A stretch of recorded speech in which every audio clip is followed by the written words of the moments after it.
인사를 드리고 시작하도록 하겠습니다. 네, 알리바바 무역왕 주식회사 빅바이시스 대표 이중엽입니다.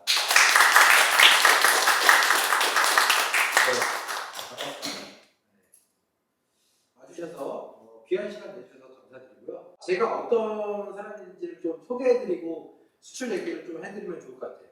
간략하게 제 스토리를 좀 설명을 드리도록 하겠습니다. 저는 기계공학과를 나왔습니다. 기계공학과. 뭐 대부분 다 제가 대학교 때 전공하고는 다른 일을 하시는 분들이 많으시잖아요. 저도 마찬가지예요. 기계공학이 저는 전공이 저랑 안 맞지는 않았었어요. 제가 전공을 좋아했었거든요. 제가 이렇게 뭘 뚝딱뚝딱 만들고 막 뭐 실험하고 이런 거 자체를 원래 좀 좋아했었던 편이에요. 그래가지고 과를 선택을 했고 학과 공부도 재미있었고 점수도 괜찮고 막 이랬거든요. 근데 이제 3학년 때 고민을 하잖아요. 뭐 먹고 앞으로 살아야 되지 뭐 이렇게 고민을 하는데 저는 철저하게 제 적성만 봤습니다. 제 적성. 뭐냐면은 기본적으로 성향이 돌아다니는 걸 좋아해요. 예전에는 좀 안 좋은 말이었어요. 역마살이 있다가 좀 안 좋은 때 그런 건데 요즘 글로벌 시대에는 약간 좋은 말이죠. 글로벌에 최적화된 DNA가 있다고 해야 되나? 역마살이 좀 있습니다. 돌아다니는 걸 좋아하니까 제 적성만 보고 그냥 저는 무역을 해야 되겠다. 약간 진짜 그냥 뭐 아무것도 없이 여러분들도 흔히 무역하면 떠올리는 거 있잖아요. 아시죠? 무역하면 떠올리는 거. 서류가방 들고 비행기 타고 기내식 먹고 괜히 막 영자 신문 보고 비행기 내려가지고 막 바이어 만나서 막 악수하고 그다음에 막 사인하고 이런 거 꿈꾸잖아요. 저 진짜 그냥 그런 거 꿈꾸고 무역을 시작한 거거든요. 무역회사에 이제 들어가겠습니다. 그래서 무역회사에 들어갔고 무역회사에 들어간 지 얼마 되지 않았었을 때, 그러니까 작은 회사에 들어갔어요. 왜냐면은 영어 전공도 아니고 무역 전공도 아니고 영어도 못했어요. 못하고 막 이러니까. 그래서 그냥 중소기업 무역회사에 들어갔고 그 무역회사에 들어갈 때 얼마 안 돼가지고 그 무역회사에서 중국 가고 싶은 사람 한 거예요.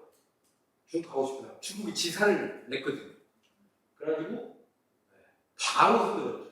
진짜 일주일 고민도 없이 바로 손이 올라가더라고요. 저 가고 싶습니다. 이렇게. 그래가지고 제가 중국을 가서 중국에서까지 경험을 하면은 3년 8개월 정도 무역회사에서 근무를 합니다. 무역회사에 근무를 하고 중국에서 근무를 하다가 보니까 돈이 많지 않아도 공장을 차려서 제가 창업을 할 수 있겠더라고요. 그래가지고 거기서 제가 이제 창업을 하는 거예요.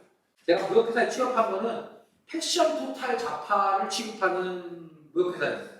뭐냐면은 패션 자파, 모자, 액세서리, 가방, 신발, 벨트, 머플러 이런 거 있잖아요.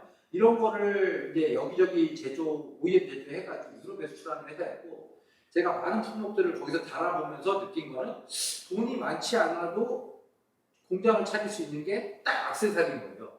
그래가지고 제가 이제 액세서리 패션 자파 무역회사 이제를 연을 엽니다. 무역회사.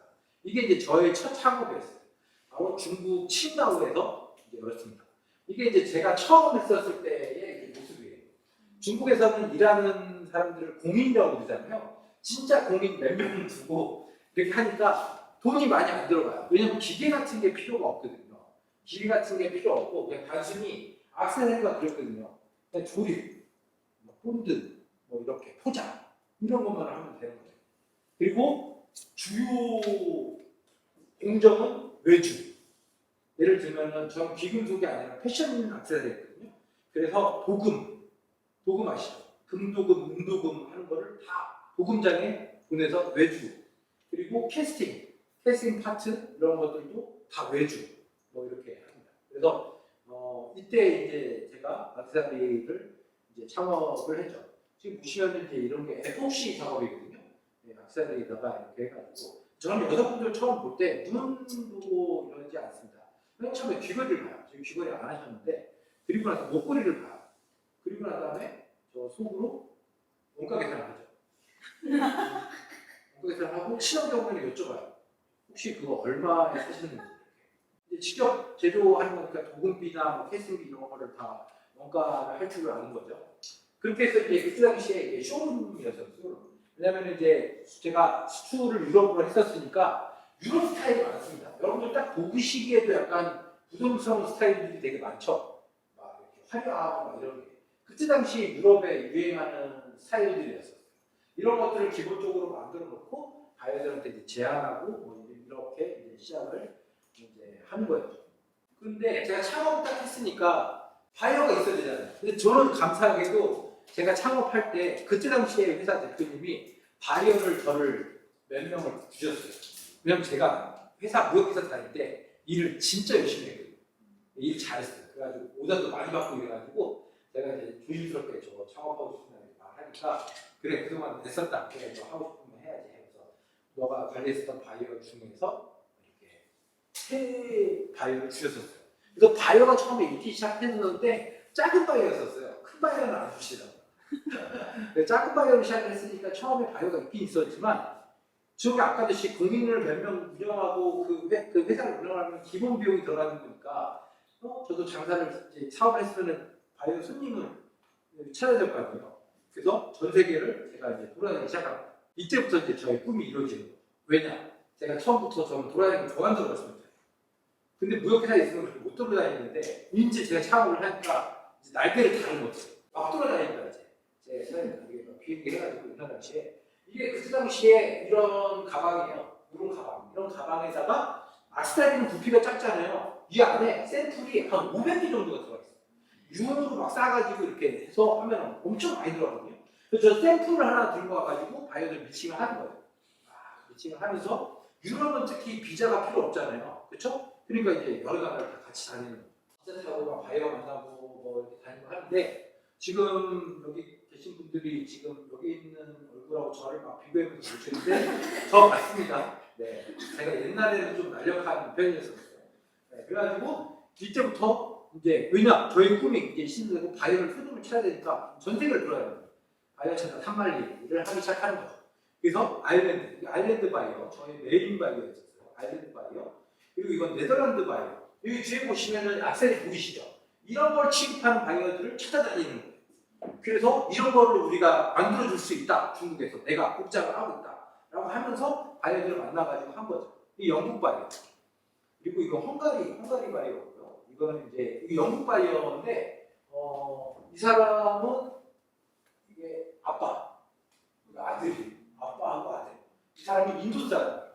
이 사람은 인도 사람인데 이민을 영국으로 간 거예요. 영국에 이민 가서 이 친구를 낳은 거죠. 그래서 둘 다 악사리 사업을 하거든요. 둘 다 악사리를 하는데 제가 둘 다 거래를 했었어요. 둘 다 거래를 했는데 아빠한테 23,000불, 아들한테 38,000불을 뜯겼어요. 그 사기를 당한 거죠. 그때만 해도 그런 그 송금 영수증 사기가 있었어요. 그러니까 그때는 해외에서 돈을 송금을 하잖아요.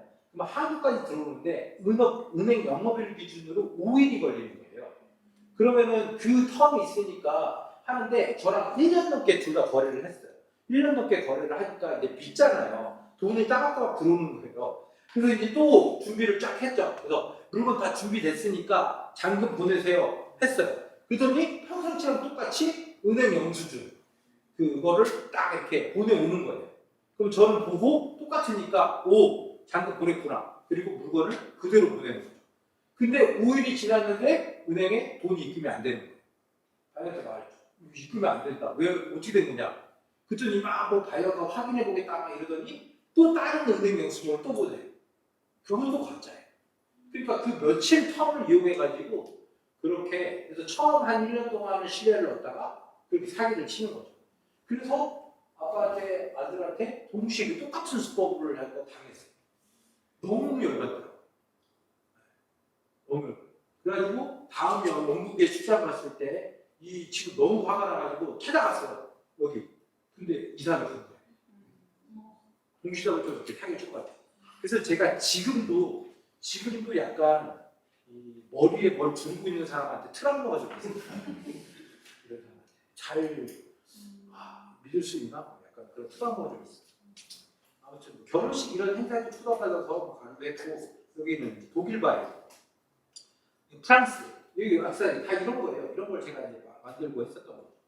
네, 이 바이오들 네덜란드 벨기에, 이건 이집트 바이오, 이건 이집트 바이오, 폴란드고, 체코, 이런 바이오를 많이 만났습니다.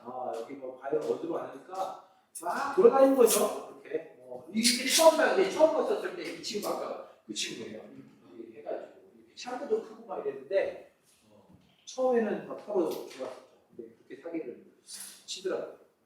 그래서 하고 그랬는데 많이 다녔죠. 여기저기 브라질 바이어도 만나고 아프리카 바이어도 있고 이건 스리랑카 바이어, 러시아 바이어도 있고 러시아 바이어도 있고 베트남 이렇게 이제 제가 많이 다녔어요. 정말 많은 나라를 다니고 이런 식으로 왜냐하면 근데 이렇게 많이 다녔는데 이 연결되기까지 주문을 받기까지가 너무 힘든 거예요. 지금 저가 사진 보여드린 바이어들은 그나마 저랑 거래를 한 바이어들이에요. 근데 그 외에 그러니까 그냥 처음에 미팅만 한 바이어들은 훨씬 더 많죠.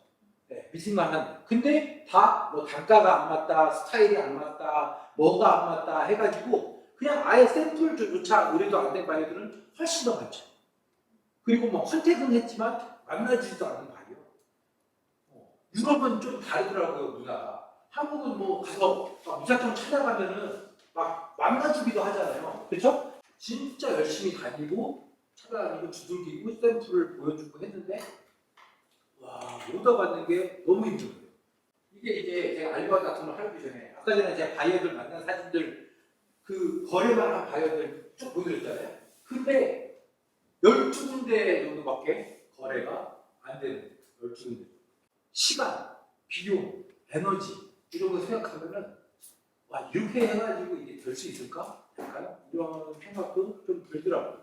이거 지금 얼핏 봐도 제가 이게 대충 보여드렸잖아요. 이거 지금 보여드린 거, 이 만난 바이어들, 그렇죠? 다닌 거 시간이나 에너지나 비용 같은 거 이거 여러분들 생각해 보세요. 이거 지금 얼핏 봐도 엄청난 시간이나 에너지 많이 들였을 것 같지 않아요? 저는 되게 잘 될 줄 알았거든요. 근데 이렇게 많이 만나고 다녀오고 했음에도 불구하고 장기적으로 연결된 바이오는 12군데 정도밖에 안 돼요. 남아프리카 한 군데, 호주 하나, 그리고 이제 중국, 그리고 이제 유럽 쪽에 이렇게 미국 하나, 이 정도. 근데 이제 알리바바닷컴이라는 플랫폼을 제가 이용해가지고 현재 제가 거래하는 국가와 바이오 수입니다. 그리고 제가 이제 무역의 날, 매년 무역의 날 행사를 하잖아요. 그렇죠? 그 무역의 날 행사 때 제가 이제 무역진흥 보시면은 대통령 특상을 제가 받은 이유가 왜 그러냐면은 제가 알리바바닷컴 활용이나 이런 걸 잘하다 보니까 그 컨설팅 의뢰가 있는 거예요. 그래서 다른 회사들의 수출 컨설팅을 많이 도와주고 하면서 그 회사들의 수출이 비약적으로 성장을 하는 거예요.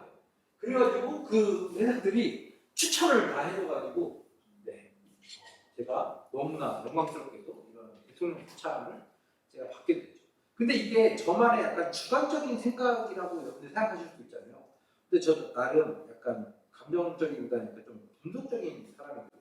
이런 분석 사이트가 있습니다. 여러분들 혹시 아실지 모르겠지만 시밀러 웹이라고 해가지고 모든 전 세계에 있는 사이트들의 트래픽을 분석해주는 사이트가 있어요. 저는 이제 경쟁업체 분석할 때 이런 사이트를 활용을 하거든요. 그래서 그 사이트에 트래픽이 얼마고 한 달에 방문자가 얼마고 근데 그 방문자 수가 어떤 광고로 유입을 했는지 얘네들이 예를 들면 인스타그램, 페이스북, 유튜브 광고로 유입이 됐는지 아니면은 그냥 구글 검색으로 키워드 검색으로 유입됐는지 이런 것들을 분석해주는 사이트인데 이 사이트에서 전 세계 사이트를 이제 탑 100 랭킹을 정리해주거든요. 보시면은 구글 보이시죠? 구글이 이제 전 세계에서는 트래픽이 제일 많죠. 구글이 아무래도. 그리고 2위에 뭐예요? 유튜브. 여러분들 유튜브 많이 보시죠? 유튜브가 순위가 많이 올랐어요. 작년만 해도 6위 정도 됐었는데 유튜브가 2위까지 이제 올라왔습니다. 그리고 인스타그램이 5위. 이것도 많이 올라왔어요. 작년에 14위였었거든요. 근데 올해 인스타그램이 5위까지 올라갔어요. 그래서 전 세계 트래픽 많은 사이트들 보실 수 있고 그리고 여기 보시면 13위에 뭐가 있어요? 아마존. 무역이란다. 그 마켓플레이스 플랫폼 중에서는 아마존이 압도적으로 트래픽이 많습니다. 실제로 압도적으로. 아마존이 이제 많고요. 그 다음에 이제 네이버는 29위 보이시죠? 그리고 여기 보시면 48위에 이베이가 있죠. 그래서 이제 이렇게 알리바바닷컴만 분석을 좀 해보면은 지금 보시면은 이게 이제 방문자 트래픽 수거든요. 이게 이제 밀리언이죠. 밀리언. 100만, 1000만, 억. 2억 8,500만 명의 방문자가 3개월 동안이 이렇게 있는 겁니다. 한 달 평균이 9,500만 정도의 방문자 수. 이게. 그러니까 이거는 단순히 아니라 중국도 다 포함 카운팅이 되는 거죠. 이렇게 되는 거고, 어느 국가에서 많이 사용하는지에 대한 그런 분석들, 이런 것들이 이제 기본적으로 이렇게 이제 쭉 볼 수가 있습니다. 그리고 여기 보시면 아까 말씀드렸지만, 어디 광고로 유입되는지에 대한 분석, 그리고 체류 시간이 얼마인지, 그리고 이탈률은 얼마큼 되는지, 이런 거를 이제 이렇게 보거든요. 여기도 보면 지금 페이스북 유입하고 유튜브 유입, 그리고 왓츠앱이나 레딧 같은 경우는 외국의 블로그잖아요. 그래서 이게 거기 레딧 광고나 뭐 이런 거, 핀터레스트 이런 것들을 볼 수가 있죠. 근데 알리바바만 보면은 잘 모르니까 다른 플랫폼하고 비교해서 보면은 좀 더 이해가 편하실 거예요. 알리바바닷컴이랑 한국의 쿠팡, 그리고 네이버 스마트스토어, 11번과 G마켓으로 이제 분석을 비교를 해봤습니다. 그러면은 글로벌 랭킹이 알리바바가 347위, 그리고 쿠팡은 254위, 그렇죠? 스마트스토어는 여기 값이 잡히지가 않았죠, 그렇죠? 그리고 11번가는 1007, 그리고 G마켓은 918위. 트래픽 같은 경우도 있는데 여기 보시면 스마트스토어는 값이 왜 없냐면은 스마트스토어는 직접 유입이 없거든요. 스마트스토어를 직접 들어간 사람들은 없습니다. 거의 대부분 다 네이버에서 키워드를 친 다음에 네이버 쇼핑으로 넘어가죠. 그러니까 여기 보시면은 네이버 스마트스토어는 쿠팡이랑 거의 비슷해요. 알리바바하고 거의 비슷한 거예요. 쿠팡이 제일 트래픽이 있고, 쿠팡이 알리바바보다 있고, 그다음에 쿠팡. G마켓 11번가는 많이 떨어졌어요. 옛날보다 많이 떨어졌어요. 네. 쿠팡은 이번 달에 더 올라갔더라고요, 저보다. 그러니까 쿠팡이 정말 사람들이 이제 이용을 많이 하는 거죠. 그런 걸 알 수가 있죠.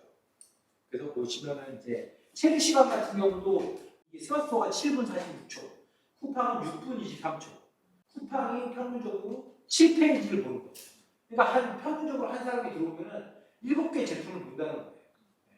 근데 이제 아까 국내 플랫폼하고 비교를 해봤는데 이번에는 해외 플랫폼하고 알리바바를 한번 비교를 해봤습니다. 아마존 글로벌 랭킹 12위. 여기 트래픽을 보세요. 아마존하고 알리바바하고 비교해보잖아요. 이 이베이. 이거 보면은 말도 안 되게 압도적으로 아마존이 트래픽이 높습니다. 그러니까 이거는 상대가 안 되는 거예요. 아마존. 그러니까 그만큼 아마존이 트래픽이 높은 거는 사실입니다. 중요한 포인트가 있어요. 바로 B2B와 C2C가 다르다는 거예요. B2B와 C2C가 다르다는 거예요. 아마존이 압도적으로 많잖아요. 그러면 당연히 아마존으로 추출하는 게 더 좋지 않나 생각을 하실 수 있잖아요. 근데 이게 차이점이나 장단점이 다르단 말이에요. 이거를 인지를 하셔야 되거든요. 예를 들면은 아마존 라쿠텐, 그리고 쿠팡, 네이버 스마트스토어 이런 사이트들은 뭐예요? C2C. 개인 소비자를 대상으로 판매를 하는 겁니다. 그래서 이거의 장점은 뭐예요? 일단은 마진율이 좋죠. 왜냐하면 개인 소비자를 대상으로 판매하니까 마진이 좋고 고객 반응이 빠릅니다. 이 아이템이 될지 안 될지, 아까 전에 대표님 저기 뭐 주걱이랑 막 이런 거 갖고 오셨잖아요. 저거 반응 되게 빨리 알아볼 수 있는 게 이베이에다가 0.99의 비딩을 올려놓잖아요. 그러면 그 반응이 바로 들어와요. 비딩을 막 하는 거죠. 그럼 그 비딩이 얼마까지 올라가는지를 볼 수가 있거든요. 그래서 반응을 빨리 알아볼 수가 있어요. 그래서 빨리 그게 장점이고, 또 뭐예요? 재고 부담이 없어요. 왜냐? 개인 소매인데 요즘에는 아마존하고 이베이 판매하시는 분 중에 이런 분도 있어요. 쿠팡이 로켓 배송이 되잖아요. 그래서 쿠팡에 있는 제품을 아마존하고 이베이에 등록을 해놔요. 그리고 아마존 이베이에서 주문이 들어오잖아요. 그럼 쿠팡에서 로켓 배송을 시키는 거예요. 그럼 다음 날이면 들어오니까 다음 날 새벽이면 도착하잖아요. 그러면 다음 날에 바로 우체국에 가서 혹은 DHL 이런 걸로 해가지고 바로 배송을 하는 거죠. 그러다 보니까 재고 부담이 없어요. 그 재고 부담이 없다는 뜻은 뭐예요? 리스크가 적다는 거죠. 근데 이거에 대한 단점은 뭐냐면 계정을 만들 때 인증이라든지 이게 좀 까다롭습니다. 아마존, 이베이, 뭐 쿠팡, 지막 이런 거 계정 만드는 게 쉽지 않아요. 시간도 오래 걸리고 사업자 등록증도 제출해야 되고 약간 이런 게 복잡해요. 그리고 아까 말씀드렸듯이 트래픽이 엄청 많잖아요. 그러다 보니까 경쟁이 치열합니다. 그래서 광고비 소모가 커요. 그리고 사이트 내 거래만 사용을 합니다. 이거 실제로도 제가 해봤는데 아마존하고 이베이 판매할 때 상세 페이지에 자사몰 링크를 제가 넣어본 적이 있거든요. 계정 바로 눌렀대요. 계정. 그러니까 사이트 외부 유출을 안 좋아하는 거예요. 아마존에서만 거래해. 니네 자사몰에서 거래하면 안 돼. 그러니까 외부 링크 사용 자체가 안 돼요. 네. 그런 거가 있고 또 이거 제가 제일 싫어하는 거. CS. 너무 힘들어요. 너무 힘들어요. 아마존 특히. 네. 아마존 저도 판매하고 그랬고 저희가 중국 수입도 하기 때문에 저희 중국 지사에서 아마존 FBA 창고로 저희가 물건을 바로 보내드리는 거래처분이 있거든요. 그분이 스포츠용품을 판매하세요. 배드민턴 라켓, 셔틀콕 이런 것들을 아마존을 판매하신단 말이에요. 근데 반품이 들어오고 배드민턴 라켓 물이 나가 있어요. 셔틀콕 털이 빠져 있어요. 이 뜻이 뭐냐면은 이거를 엄청 쳐요. 한 일주일 동안 막 쳐요. 그러다가 반품.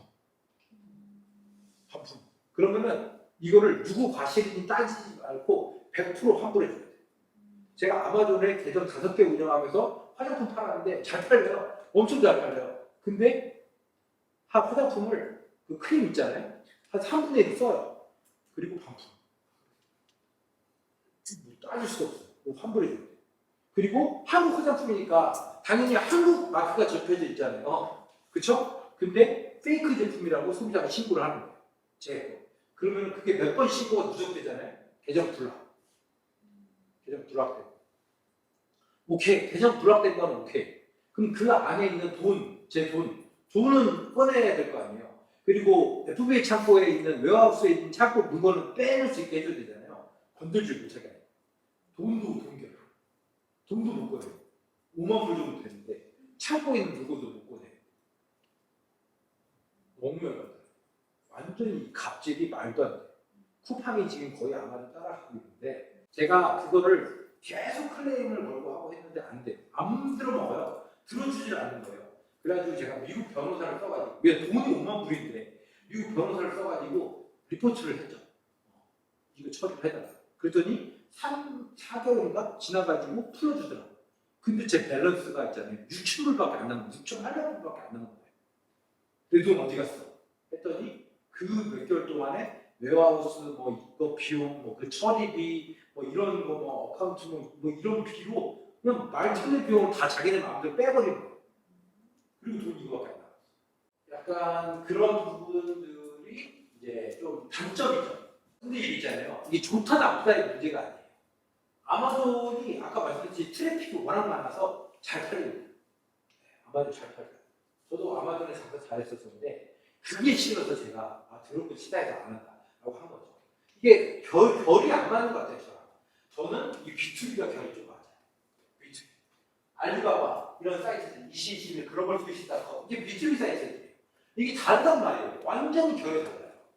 제품 등록하는 거, 판매하는 거, CS 완전 다르단 말이에요. 이 B2B 사이트의 장점은 뭐냐면은 여기는 마진이 좋았잖아요. 그쵸? 근데 여기는 마진이 적은 대신에 대량 판매. 저기는 한 줄씩 팔았는데 여기는 한 박스, 뭐 10박스, 혹은 뭐 50박스, 100박스, 아니면 컨테이너. 마진은 적지만 대량으로 나갑니다. 그리고 저기는 계정 만드는 데 되게 복잡하잖아요. 여기는 여러분들이 지금 한 10분만 해도 계정을 만들 수 있어요. 간단해요. 그리고 이거. 아까 이 CS가 되게 힘들었잖아요. 그렇죠? 한국 소비자 막 요즘에 당일 배송이라고 해놓고 나서 다음날 안 오잖아요? 전화해가지고 난리 치죠. 근데 여기는 이 구매자들도 B2B 때문에 이 사람들도 사업자거든요. 그래서 좀 말이 통해요.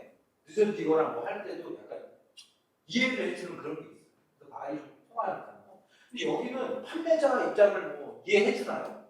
자기 뭐 물건 못 받은 것만 난리치지. 그리고 경쟁이 좀 봅시다. 여기 경쟁이 치열하다. 여기 여러분도 아시다시피 뭐 타오바오, 국내 쿠팡, 스마트스토어 아까 말씀드렸잖아요. 경쟁이 너무 치열하다. 근데 여기 경쟁이 적다. 그리고 제가 제일 좋아하는 거 이거. 생산자가 주도권을 가져갈 수 있는. 저기는 주도권이 누구한테 있어요? 소비자. 소비자가 반품 환불해달라고 하면 무조건 해줘요. 그리고 아마존 조금 마음에 안 들면 계정을 불러. 주도권이 소비자 또는 아마존한테 있어요. 쿠팡한테 있고. 근데 여기는 주도권이 저한테 있습니다. 왜냐? 이 알리바바는 그냥 거래를 중개만 해줄 뿐이지 개입을 하지는 않아요. 그래서 알리바바가 제 계정을 블락하더라도 제 바이어하고는 그대로 거래를 할 수가 있는 게 장점이죠. 근데 알리바바도 단점이 있어요. 뭐냐? 리스크가 있어요. 여기는 재고답이 별로 없었잖아요. 근데 여기는 대량 주문이니까 그 리스크가 있어요. 예를 들어서 대표님 아까 전에 그 스마트슈라 했잖아요. 바이어가 처음에 10,000개를 주문한다고 해요. 그럼 대표님 입장에서는 주문이 왔다. 그럼 돈을 일단 송금을 받아야 될 거 아니에요. 그러면 대표님 입장에서 송금을 많이 받기로 하는데 바이어 입장에서는 못 믿으니까 송금을 조금만 보내주려고 할 거 아니에요. 자, 예를 들어서 바이어가 원래는 저는 한 송금 50% 받는데 바이어가 10%만 준대. 오케이, 10%만 줘. 생산을 시작해. 그래서 스파츠를 10,000개를 다 만들어놨어. 근데 갑자기 바이어가 야, 그거 우리 이거 지금 판매 마케팅 계획이 좀 바뀌었어. 그래가지고 원래 10,000개 주문을 했는데 주문량을 바꿔야 될 것 같아. 5,000개만 나 그냥 주문할래. 갑자기 말을 바꿔요. 그러면 10,000개 생산하는 거고 나머지 5,000개 어떻게 해요? 약간 그런 리스크가 좀 있어요. 물론 얘 바이어랑 잘 해결을 해야 되겠지만 그러다 보니까 리스크가 있고 이거는 시간이 좀 오래 걸립니다. 얘는 아까 말씀드렸듯이 이베이나 아마존, 쿠팡, 스마트스토어에 바로 올리잖아요. 그러면 오늘 당장도 주문이 들어올 수가 있어요. 근데 여기는 대량 주문이기 때문에 오래 걸려요. 시간 기본적으로 오래 걸려요. 그리고 거래 과정이 약간 복잡하다. 여러분들의 이런 성향이나 이런 것들이 어느 쪽에 또 잘 맞는지, 그리고 장기적으로 나한테 좀 유리한 사업이 어떤 걸까, 이런 것들은 좀 고민해 주시는 게 좋지 않나 싶습니다. 결론적으로는 알리바바는 B2B 마켓이다. 이게 트래픽이 아무리 딴 데가 많아도 알리바바는 B2B이기 때문에 단순히 트래픽으로만 비교를 하면 안 된다는 거죠. 자, 알리바바를 있잖아요. B2B 사이트라고만 비교를 하잖아요. 그럼 뭐가 있어요? 글로벌 소시스.com, 그리고 한국에서 만든 EC21, DH게이트, 컴파스, 이런 사이트들이 B2B 사이트들입니다. 이런 사이트들하고 비교하면 알리바바가 압도적으로 트래픽이 높아요. 압도적으로. 근데 저런 사이트들을 여러분들이 뭐 이렇게 못 들어보신 분들도 좀 많으시겠지만 제가 보여드릴게요. 이게 이제 DHA 게이트거든요. DHA 게이트 보이시잖아요. 큰 B2B 국정 간 전자 상거래 거래 플랫폼.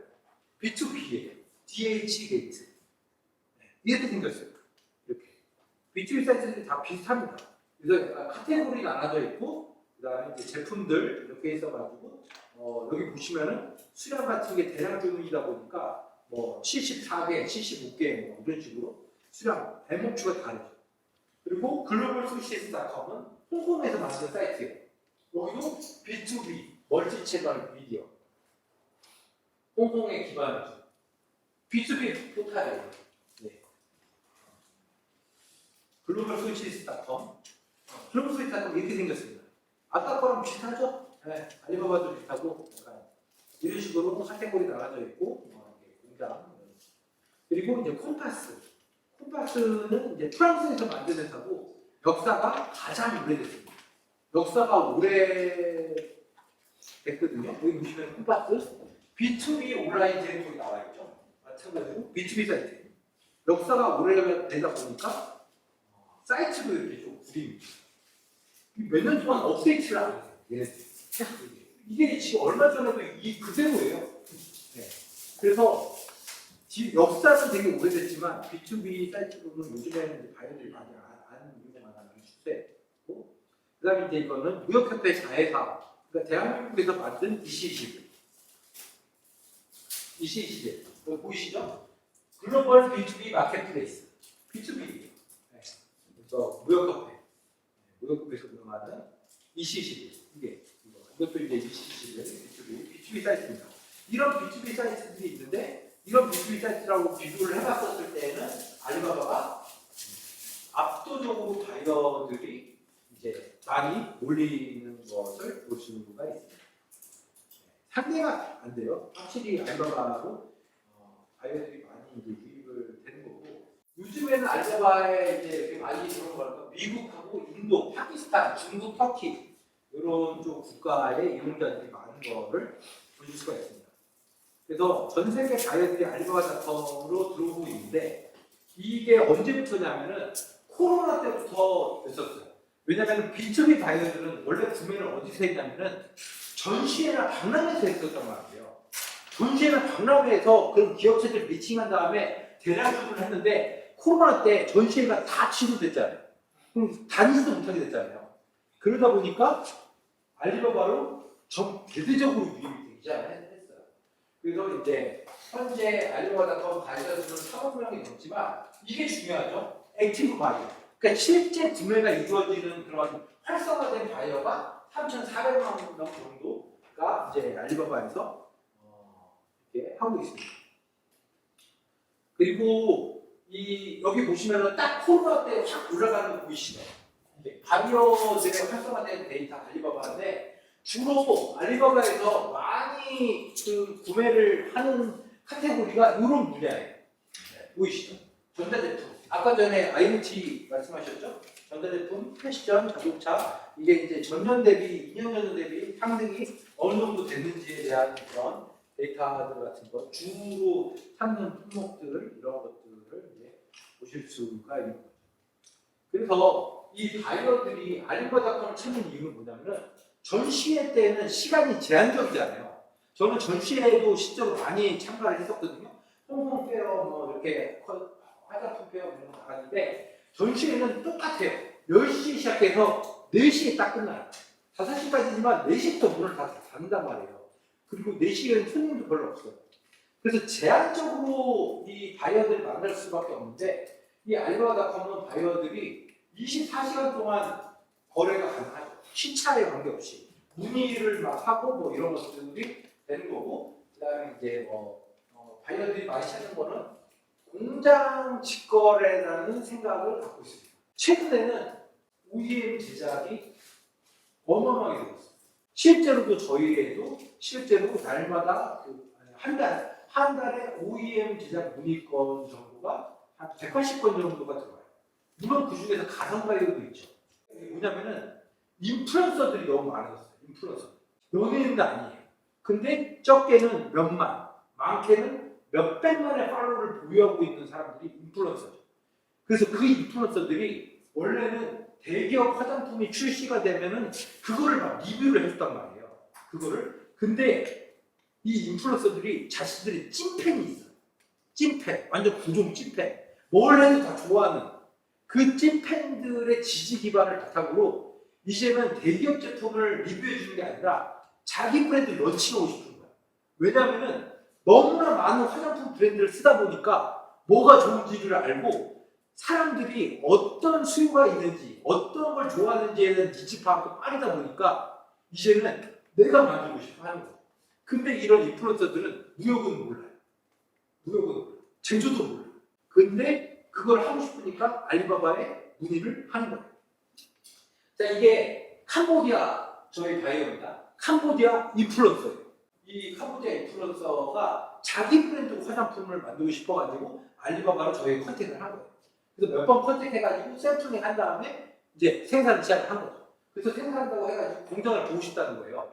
그래서 공장 견학 가가지고 미팅을 하면서 하는 거죠. 지금 보시면은 보이시나요? 네, 실시간으로 그냥 라이브 방송을 하는 거예요. 캄보디아 송출해가지고. 제가 여기서 도대체 몇 명이 시청하나 이렇게 봤어요. 3,600명이 들어왔어요. 실시간으로. 캄보디아에서. 네, 신기한 거죠. 한국 공장에서 자기들을 생산하는 거를 막 설명을 해주고, 막 이제 저도 이제 막 이런 거 설명을 해주고, 막 이렇게. 이런 바이어들의 특징이 뭔지 아세요? 제품이나 이런 건 잘 몰라. 그러다 보니까 화장품을 말할 때도 저한테도 그냥 이거랑 그냥 똑같이 만들어줘. 내 브랜드만 가져. 그래서 이 바이오 같은 경우는 어떤 걸 형성을 했냐면은 인셀덤 아세요? 원빈 설명 나온 거. 인셀덤 크림을 똑같이 만들려고 한 거예요. 그래가지고 그냥 그거를 똑같이 성분으로 해가지고 이제 그 제조를 하는 거죠. 그래서 이게 지금 이제 이 바이오 브랜드거든요. 이렇게 해가지고 제조 이제 만들어서 이제 저희가 생산하고 이제 이렇게 해서 뭐 이거는 이제 일본 바이오입니다. 일본 바이오.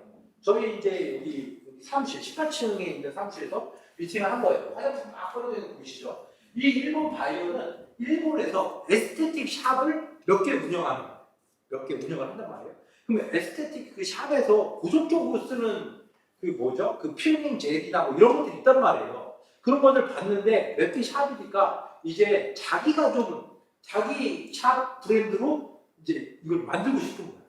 그래서 알리바바 통해가지고 저희한테 와가지고 미팅하고 이제 생산을 하는 거죠. 똑같이 이제 공장 가가지고 이 일본 바이오도 이제 생산할 때 이제 저기 해서 이렇게 하는 거예요. 그래서 이제 뭐 시작을 하고 여기는 이제 미국 바이오고 여기는 이제 태국 바이오, 미국 바이오. 지난주에 미팅을 했습니다. 알리바바 통해가지고 똑같이 컨택 와가지고 한 건데 이 사람도 인플루언서예요. 이 사람도 화장품은 잘 몰라. 근데 이 사람도 용기만 집중을 하고 나는 화려한 용기가 좋다. 막 금색으로 반짝고 보시면 다 반짝반짝한 것만 또 보여주는 거예요. 이렇게. 그렇게.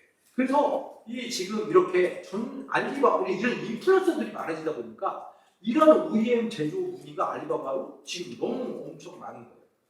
그래서 하는데 아까 말씀드렸듯이 알리바바닷컴은 유료 회원과 무료 회원이 있거든요.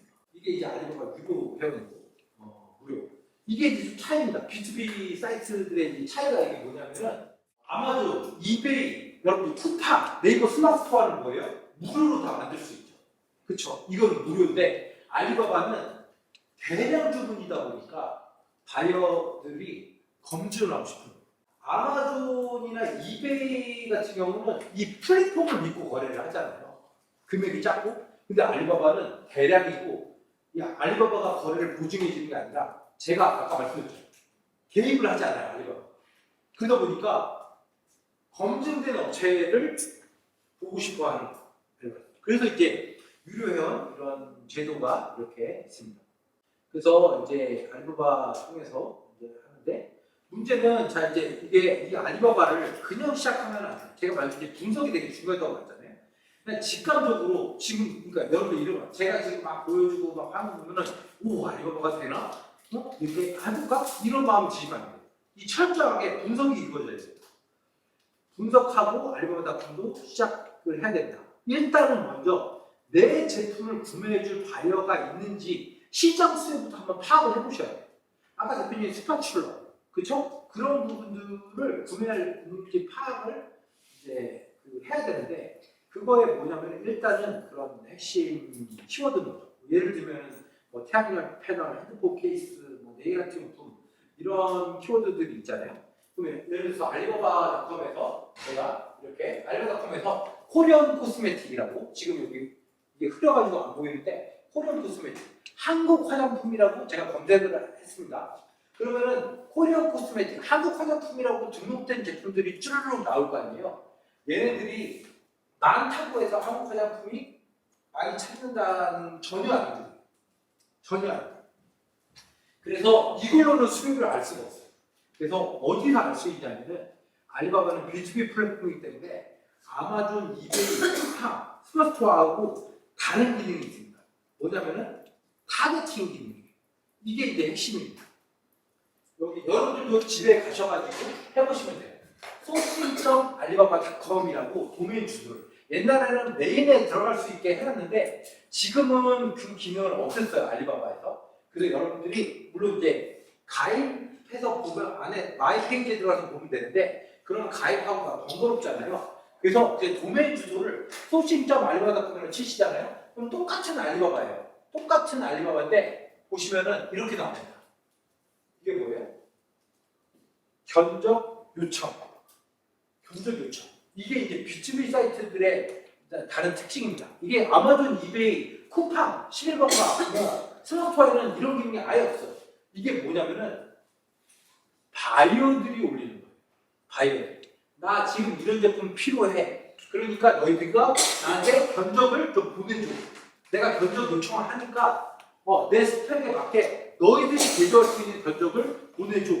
라고 이제 하는 겁니다. 제가 그래서 코리안 코스메틱 똑같이 아까 전에 알리바바 메린이 아니라 여기에 들어가서 향후 화장품이라고 검색을 했어요. 여기 보시면은 캐나다. 이 지금 여기 캐나다 바이어죠. 캐나다 바이어가 주름에서 나는 아이크림을 찾고 있어요. 캐나다 바이어가. 그리고 이거 러시아 바이어. 러시아 바이어가 뭐 찾아요? 팜스테이크에 콜라겐 크림을 지금 찾고 있어요. 여기 밑에도 러시아 바이어. 이 사람은 마스크팩을 찾고 있는. 근데 문제는 얘네들이 다 진성 바이어는 아니에요. 진성이나 가성이나 구분하는 거는 나중 문제예요. 나중 문제인데 문제 핵심 뭐냐면은 일단은 타겟팅이 된다는 거예요. 예를 들면 대표님 아까 그 스파츌라 이게 수요가 있는지를 보려고 하면은 스파츌라를 여기서 검색을 해봐가지고 얼마큼 있는지 보면 돼요. 여기 보세요. 코리안 코스메틱 몇 개예요? 49개. 49개인데 이게 한 달 동안 유효합니다. 한 달 동안. 그러니까 한 달 동안에 49명의 바이어가 코리안 코스메틱이라는 키워드의 제품을 찾는 거예요.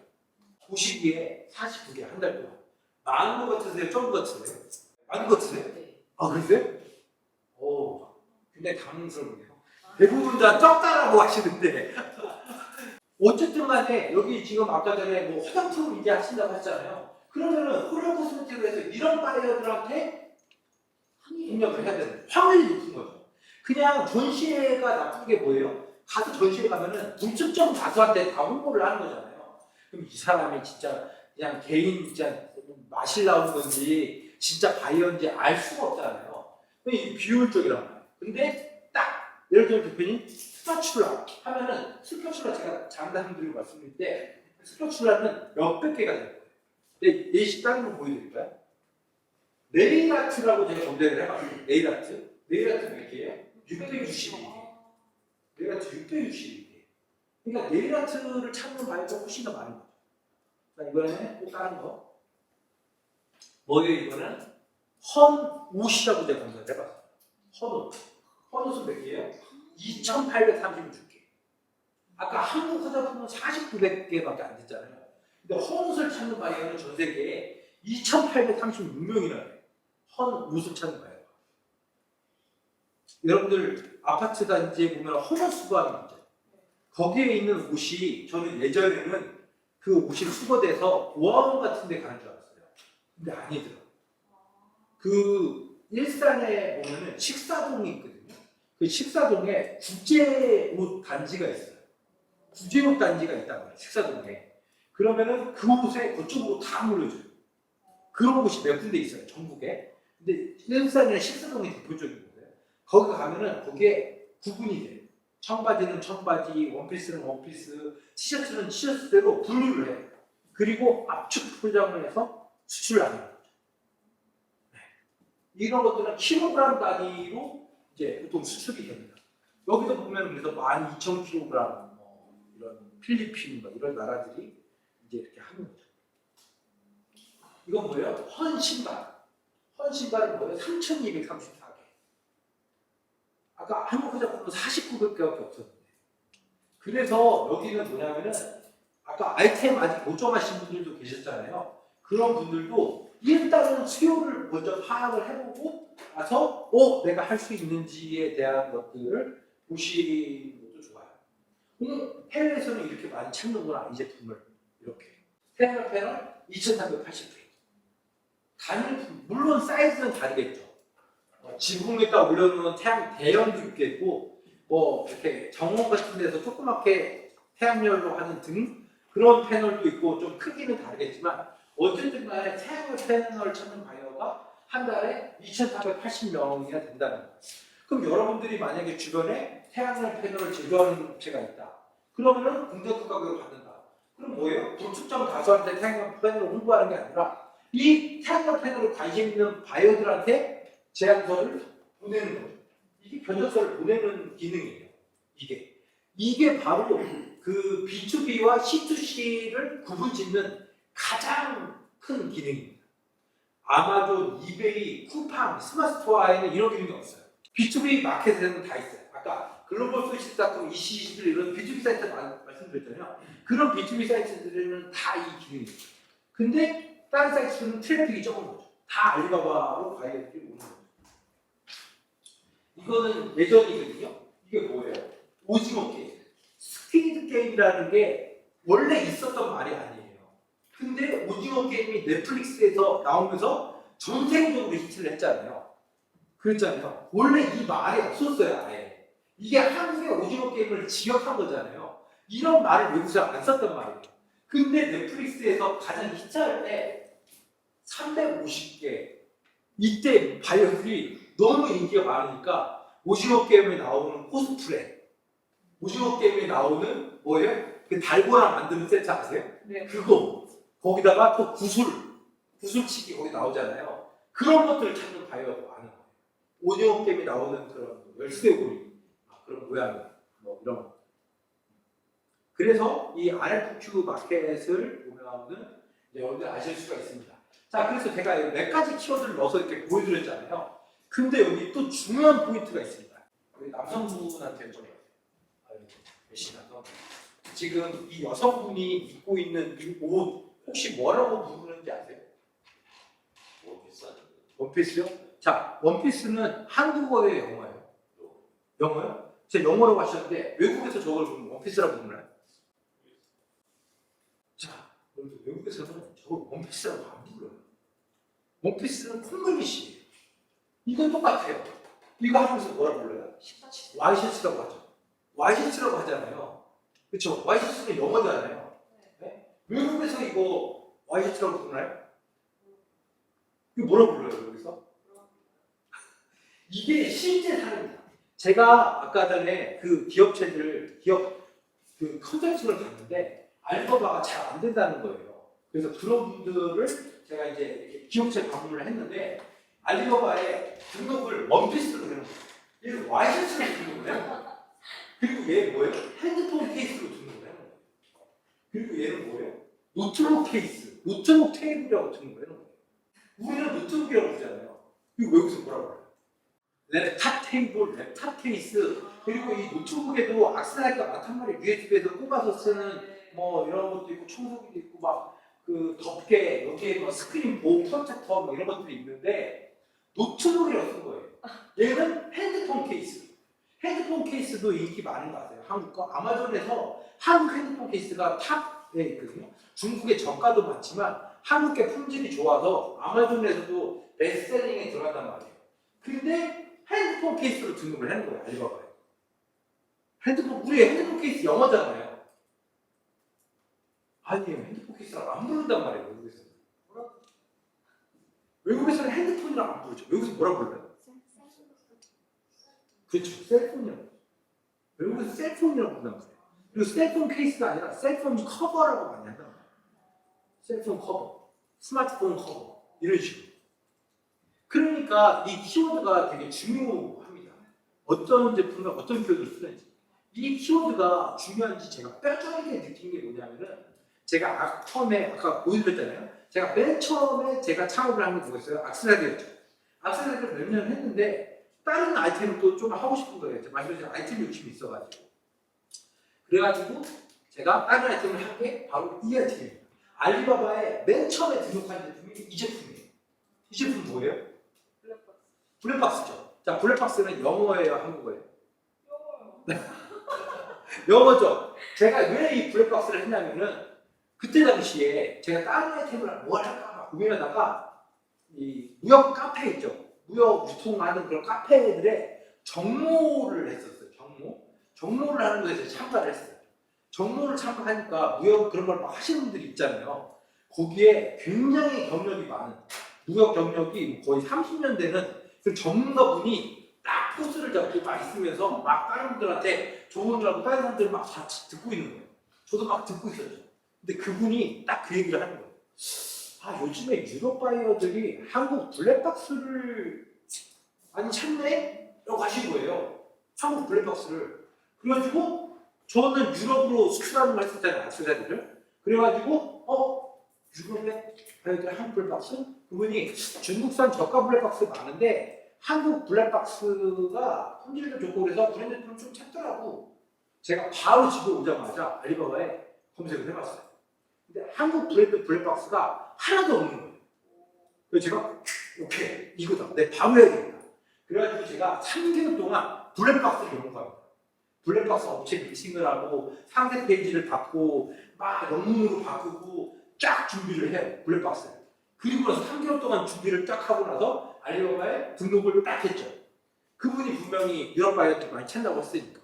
근데 3개월 동안 등록을 딱 하고 나서 또 3개월이 흘렀는데 3개월 동안에 단 한 건의 문의도 없는 거예요. 구매도 없고 그냥 아예 문의도 없어요. 문의. 3개월 동안. 그래서 저는 6개월이죠. 6개월 동안 어떻게 생각하냐면은 6개월 동안 와 내가 진짜 아이템 터치퍼가지고 이게 내가 삽질을 했구나. 괜히 그분 말에 내가 현혹돼가지고 그분은 자기가 허세를 부려가지고 있어 보려고 그냥 던진 건데 내가 걸려들었구나. 내가 6개월 동안 삽질을 했구나. 이 아이템은 안 팔리는 아이템이에요. 저는 블랙박스 아이템이 문제가 있다고 생각했었어요. 분석을 하기 전까지. 분석을 제가 그래서 아까부터 제가 분석이 중요하다고 생각하는 게 뭐냐면 바로 그겁니다. 구글 에즈. 이 구글 에즈 왜냐하면 외국에서는 네이버를 안 보잖아요. 구글을 보죠. 구글 에즈 여러분들 아세요? 구글 에즈 들어가면은 자 구글 에즈에 이 도구미 설정이라는 게 있어요. 도구미 설정을 누르시면은 거기에 키워드 플래너라는 게 있습니다. 키워드 플래너 도구미 설정에 구글 에즈가 이제 그 광고 같은 거 하고 키워드 분석하는 거예요. 한국의 네이버로 치면 뭐예요? 네이버 데이터랩이 똑같습니다. 네이버 데이터랩에 보면 키워드 인사이트가 있어서 사람들이 검색하는 니즈에 대한 그 검색을 얼마큼 한 달에 몇만 번 하고 뭐 이런 것들을 해주잖아요. 그 분석을 이제 구글 에즈에서 하는 거죠. 그 키워드 플래너에 들어가시면은 여기에 새 키워드 찾기라는 게 있어요. 이거를 이제 클릭을 하고 또 들어가잖아요. 그러면은 거기에 처음에 키워드로 시작하기로 이렇게 설정이 돼 있어요. 근데 저는 그 키워드로 보는 게 아니라 요거 특정 웹사이트로 시작을 부릅니다. 왜 이걸 보냐면은 저는 특정 사이트, 특정 랜딩 페이지에 유입이 어떤 키워드로 유입되는지를 보고 싶은 거예요. 그거를. 그래서 이걸 체크를 해야 돼요. 그리고 중요한 게 뭔지 아세요? 처음에 여러분 들어가면은 이게 한국어로 돼 있어요. 그리고 이게 대한민국어로 돼 있단 말이에요. 근데 우리는 한국 데이터를 보려고 하는 게 아니라 미국이나 다른 전 세계 데이터를 보려고 하는 거죠. 그래서 이거를 영어하고 모든 위치로 꼭 바꿔주셔야 돼요. 바꾸고 나서 뭘 하냐면은 자 아마존이 아까 제가 트래픽이 제일 많다고 그랬죠. 아마존이 일단은 모든 사람들이 몰려드는 거 아니에요. 그렇기 때문에 절대적인 데이터가 많다고 생각을 하고 아마존에서 제가 블랙박스라고 검색을 합니다. 아마존에서 블랙박스라고 검색을 하고 쭉 나온 것 중에서 제일 후기가 많은 거를 찾아요. 제일 후기가 많은 거를 찾은 다음에 걔를 클릭을 합니다. 자, 블랙박스 나왔죠? 후기가 제일 많아요. 2,100 개예요. 그럼 거의 10,000개 넘게 팔았다는 건데 그리고 나서 그 주소창, 이 페이지를 복사를 해요. 주소창 복사를 하고 다시 구글 에즈에 가서 아까 특정 웹사이트로 시작했잖아요. 여기다가 도메인 주소 넣으라고 돼 있잖아요. 여기다 붙여넣기를 합니다. 붙여넣기를 하고 처음에는 이걸로 설정이 돼 있어야 돼요. 다음 사이트 전체 사용. 뭐냐면은 아마존.com. 이거는 뭐냐면은 아마존 메인으로 유입되는 키워드를 분석하는 거고 저는 그게 아니라 이거. 사람들이 이 블랙박스를 어떤 키워드로 이 아마존 랜딩 페이지에 유입되는지를 제가 보고 싶은 거예요. 그래서 이 랜딩 페이지의 주소창을 복사한 다음에 여기다가 넣는 거죠. 여기다가 이렇게 넣어요. 넣고 나서 영어 모든 위치를 바꾸고 실적 버전을 누르면은 저 랜딩 페이지에 유입되는 키워드를 분석을 해줍니다. 자, 실적 버전을 딱 했는데 순위권 20위권 내에는 있잖아요. 블랙박스라는 키워드가 아예 없어요. 아예 없다고요. 다른 키워드보다 보시면 조회수가 10만에서 100만, 10만에서 100만. 다른 거 10배보다 100배 이상 조회수가 많은 키워드가 뭔지 아세요? 대시캠입니다. 첫 번째가 대시 띄어쓰기 캠, 두 번째가 대시캠 붙였습니다. 대시캠이에요. 순위권 내에는 블랙박스가 없어요. 저는 저게 당연히 블랙박스니까 저는 알리바바에 블랙박스라고 등록을 했잖아요. 이걸 대체하는 말이 한국에서 없잖아요. 블랙박스잖아요. 그래서 블랙박스에 등록을 했단 말이에요. 그러면서 3개월 동안 준비해서 블랙박스를 등록을 했는데 3개월 동안 제가 주문이 한 건도 없고 문의도 없다고 말씀드렸잖아요. 바로 이 이유가 이겁니다. 전혀 몰랐어요. 저는 왜냐? 영어 전공도 아니고 외국에서 유학한 적도 없고 영어도 잘 못하고 여기도 보시면은 이 아마존 페이지에 맨 앞에 블랙박스라고 돼 있어요. 맨 앞에. 근데 중간에 뭐예요? 대시보드, 대시캠. 외국에서는 그 자동차 앞부분을 대시보드라고 하거든요. 거기에 달린 카메라라고 해가지고 대시캠이라고 하는 거예요. 대시캠. 전혀 몰랐어요. 그러니까 저는 이 블랙박스라는 아이템에 문제가 있다고 생각했거든요. 이걸 바이어들이 안 찾아. 아니, 중국 거 저가를 찾겠지. 근데 아이템에 문제가 있다고 생각을 했는데 키워드만 바꿨어요. 대시캠이. 키워드만 바꿨는데 바로 문의가 들어오고 바로 샘플 주문이 들어오는 거예요. 그 이유가 뭔지 아세요? 알리바바에서 블랙박스라고 검색을 하잖아요. 그러면은 나오는 것들이 뭐예요? 뭔지 아세요? 박스. 이 포장용 박스 있잖아요. 이거를 찾는 거예요. 그러니까 이게 나오는 이유가 뭐냐면은 그냥 알리바바에서 블랙박스라고 검색하는 사람들이 이거를 클릭하는 사람들이 많으니까 상위 뭐 한 5페이지까지는 다 이거를 찾는 거예요. 몇 개예요, 제품이? 1, 10, 100, 1000만, 10만. 64만 2천 개. 그러니까 저는 자동차 블랙박스인데 제가 처음에 블랙박스라고 등록을 했잖아요. 저는 64만 2천 개의 이 검은색 박스라고 검색을 했었던 거죠. 그러니까 제게 전혀 노출이 안 됐던 거고 64만 개하고 경쟁을 하니까 이게 뭐 그리고 블랙박스라고 검색하는 사람들 자체가 이런 박스를 찾는데 이게 말이 안 됐던 거지. 그러니까 당연히 제게 보이지도 않고 노출도 안 되고 바이어들도 관심이 없었던 거죠. 키워드만 바꿨습니다. 대시캠으로 바꿨더니 몇 개예요? 2682개. 64만 5천 개의 경쟁에서 2,400의 경쟁력으로 바뀐 거예요. 이 뜻이 뭐예요? 중국의 많은 블랙박스 업체들도 대시캠이라는 키워드를 모르는 거예요.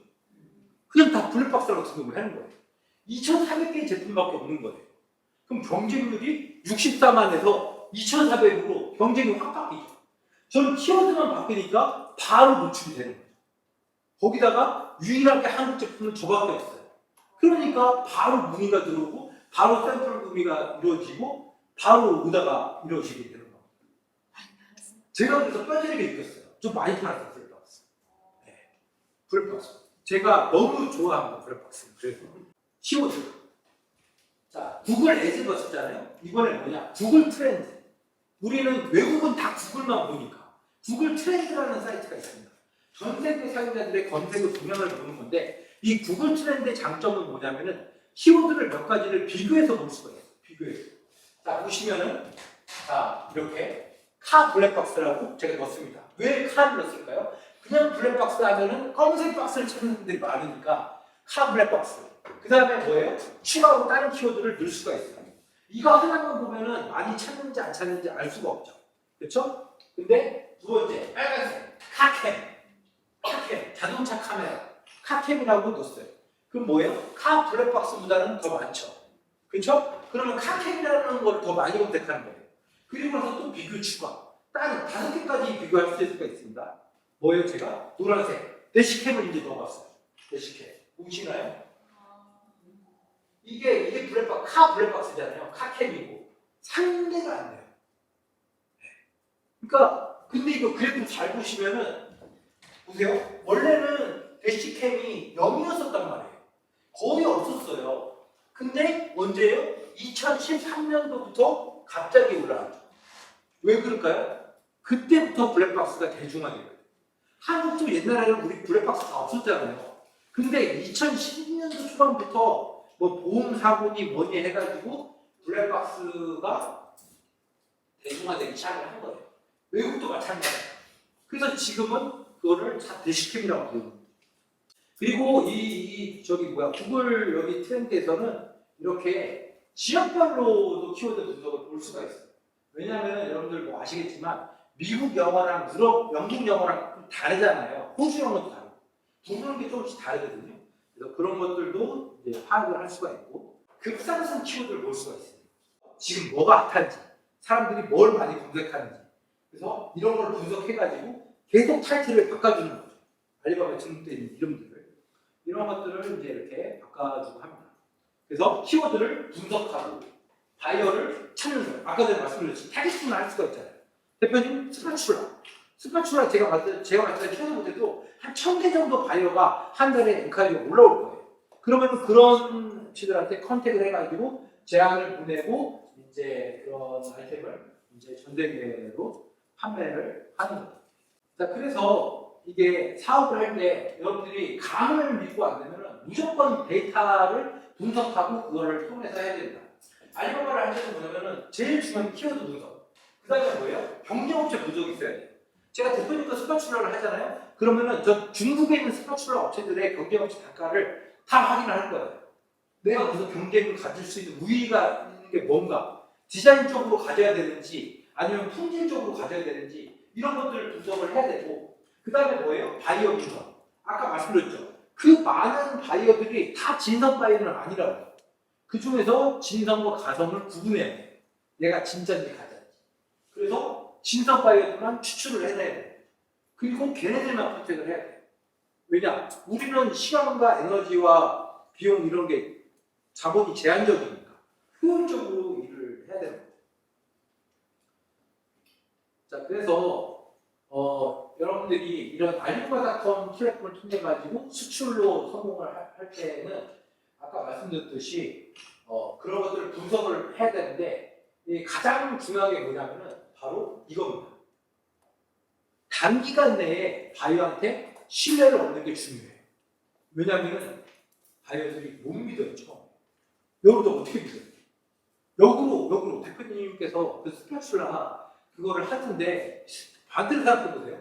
대표님이 그 스파츌라를 하면서 제조하시잖아요. 그럼 그 원료가 들어갈 거 아니에요. 그쵸? 그 원료, 그 실리콘 원료를 그래서 베트남에서 대표님이 구매한다고 생각을 해봐요.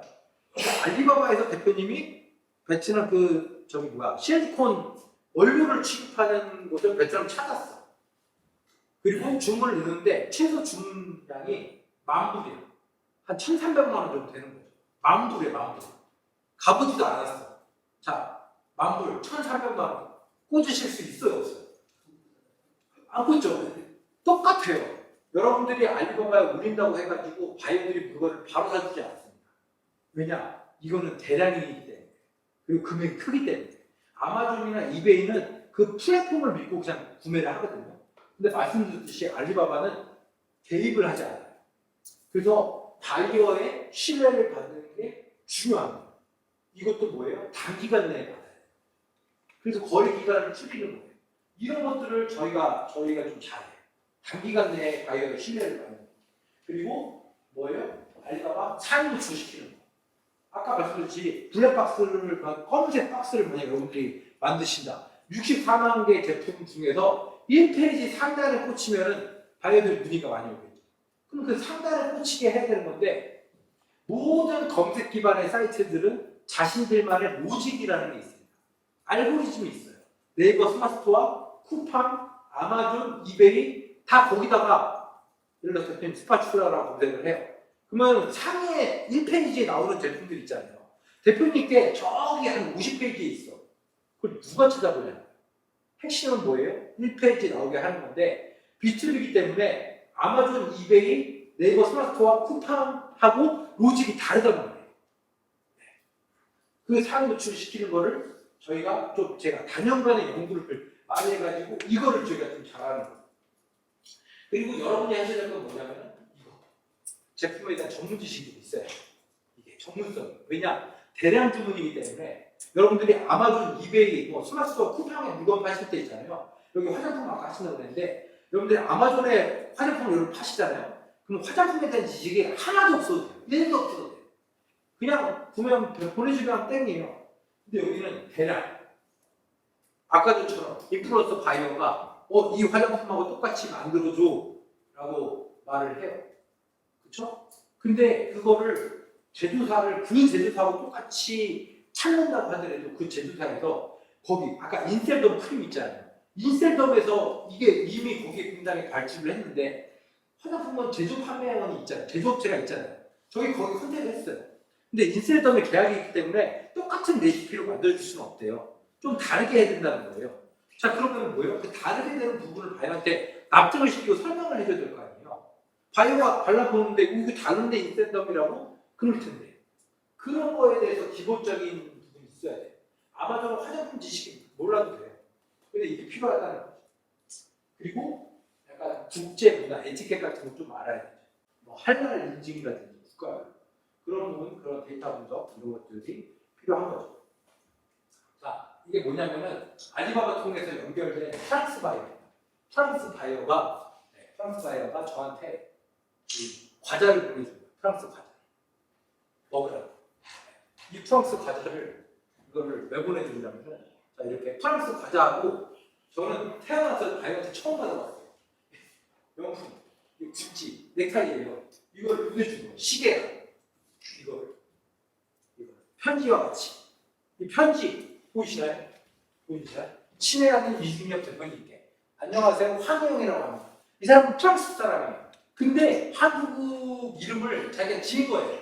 예전에 한국 온 적이 있는데 그 있잖아요. 무슨 영어 닉네임 하나씩 짓잖아요. 외국 가면. 그런 것처럼 한국이 좋아서 누구 친구한테 자기 이름 하나 지어달라고 했는데 그게 황혜영이래요. 아무튼 그래가지고 선물 진심으로 감사드립니다 해가지고 여기 그러니까 저희 회사가 이게 막 해주는 거에 너무 고맙다고 해가지고 저는 선물을 같이 이걸 보내주는 거죠.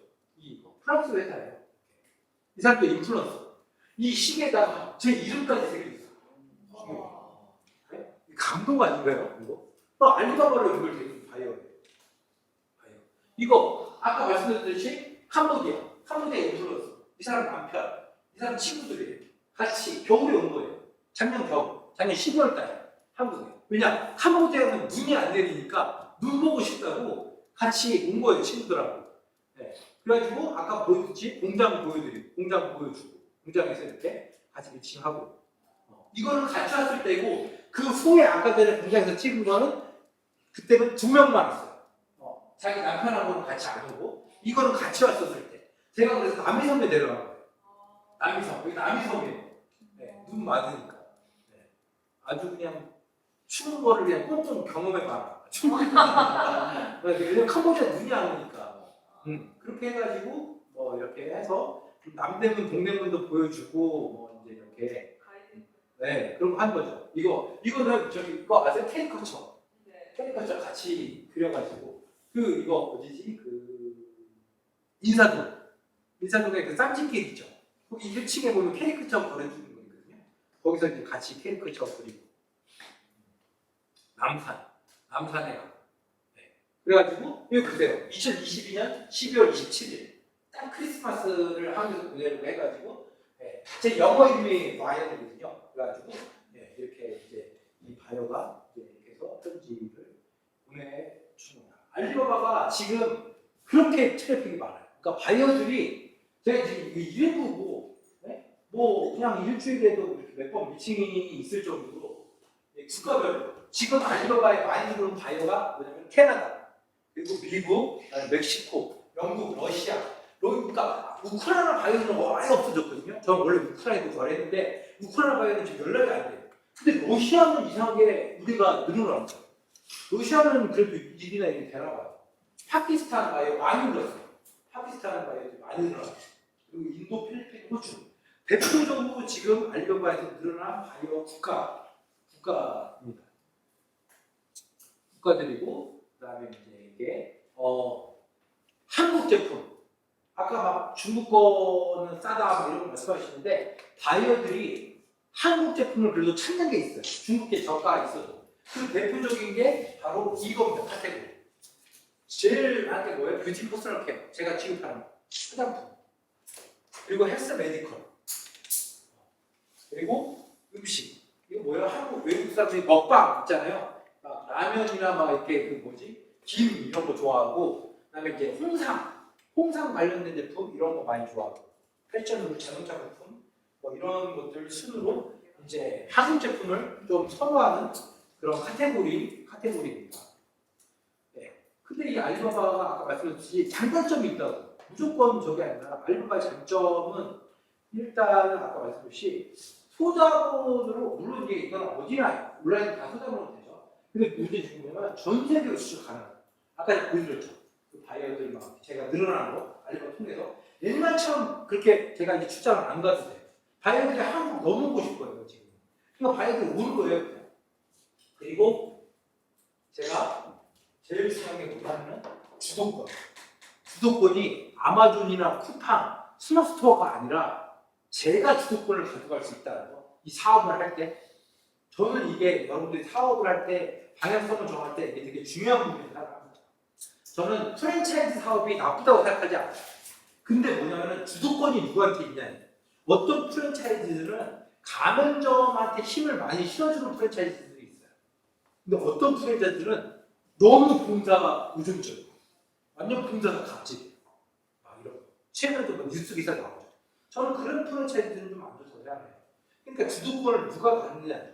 그게 뭐 통락이 됐던 아니면 뭐 뭐죠? 그 스터디 카페가 됐던 뭐 브랜드 많잖아요. 프랜차이즈. 그것도 주도권이 누구한테 있냐.